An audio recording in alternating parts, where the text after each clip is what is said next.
Day 2 of the 2021 FIM International 6 Days of Enduro, and a decent early lead for the leading teams in all three categories. Those with a strong opening result would expect to benefit from an advantageous early starting position second time out, with the route already well worn after day 1. A single change to the specials with a new fourth test in the municipality of Bagnaria, but the same 200-kilometre trip through the Stafora Valley. Sweden put in an improved second shift in the Lombardia region, finishing fourth fastest on day 2 and making up 16 seconds on France. With the gap still sizable between the two teams overall, there is undoubtedly more work to do, but Mikael Persson was third fastest for them individually, and the 2016 Junior Trophy winner has received improved backup as well today.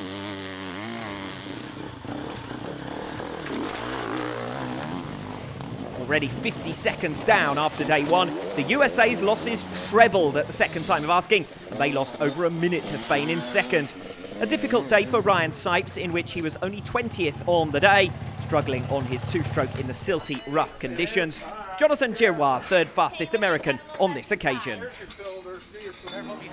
Spain made a significant step forward to break away from Team USA, but even so conceded another 30 seconds to leaders Italy.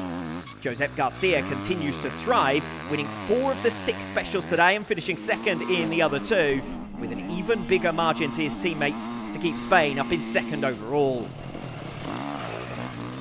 With an incredible 5 of the top 10 in the individual standings though across their world and junior trophy teams, Italy have set the tone for the week and will be keen to tread the same home ground in Lombardia tomorrow. For now at least, none of the other teams can live with their outright pace, their entire quartet today placing above Spain's second best performer. Allora, la mia giornata è andata abbastanza bene. My day's gone quite well. I had a great start in the first special.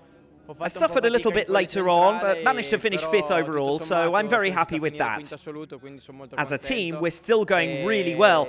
Andrea Verona is certainly helping us out a lot with that because he's really strong. So far, so good, and we hope to carry on in this way. Sweden finish ahead of France on day 2 in 4th, but still remain 50 seconds behind. The most dramatic change in the pecking order among that lead quintet sees the USA lose a minute and a quarter to France. Italy extend their lead past the 1-minute mark. A larger gap of almost 10 minutes has opened up behind to Portugal, who overtake Canada on day 2. A difficult day for France, who could only finish 3rd on day 2 in the Junior Trophy, conceding almost 58 seconds to the USA and therefore dropping behind them overall. 5th fastest junior and top of the French timesheets was Léo Le Carré. He and teammate Antoine Crick again proving evenly matched. Somewhat closer today to Italy, but dropping further in arrears nonetheless, Team USA was second fastest at the end of this afternoon. Cody Barnes made a useful step forward to back up Dante Oliveira, the latter struggling in the 5th test, but otherwise good value for 3rd fastest junior.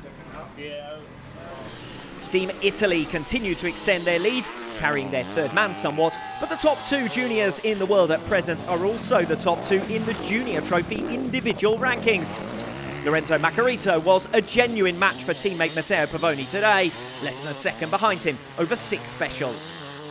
Abbiamo Manolo Morettini che sta facendo un po' di fatica perché Manolo is struggling a little bit with fatigue because he has something of a knee injury, but Matteo and I are doing our best to make up for it. We're still first and have a useful advantage. Team USA are the main movers on day 2, their second place result seeing them leapfrog France. Sweden and Spain again completing the top 5. With all-to-count rules in the Junior Trophy, nothing is ever assured, and Italy must continue to bring their 3 riders home safely. But with a margin of 1 minute 49, they're certainly in control.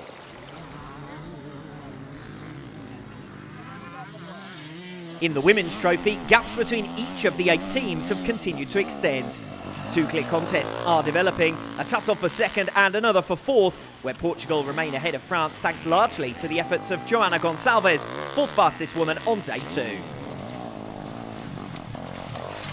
Meanwhile, in the race for 2nd, Spain conceded 40 seconds to Great Britain, dropping behind them overall.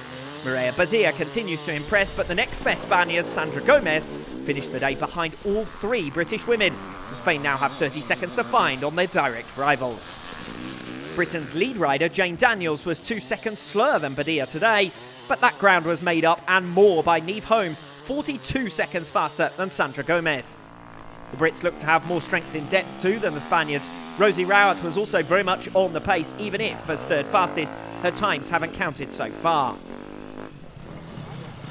Almost 2 minutes faster than her nearest rival, Brandy Richards continues to ensure the USA increase their mammoth margin over the rest of the pack. And with Rachel Guttish again contributing well, herself offering almost 30 seconds over Niamh Holmes, the American women are dominating just as many predicted at the start of the week. Well, our team still leads the points standings, so I think we had a fairly good day today. My day personally was not quite as good as yesterday, but tomorrow is a new day, and I expect that we will continue to extend our lead. Exactly 4 seconds between Portugal and France on day 2. Both teams well back from the lead trio and engaged in their own scrap for 4th. The only change to the order sees Great Britain leapfrog Spain for 2nd, more than a third of the way now through the 2021 FIM International 6 Days of Enduro.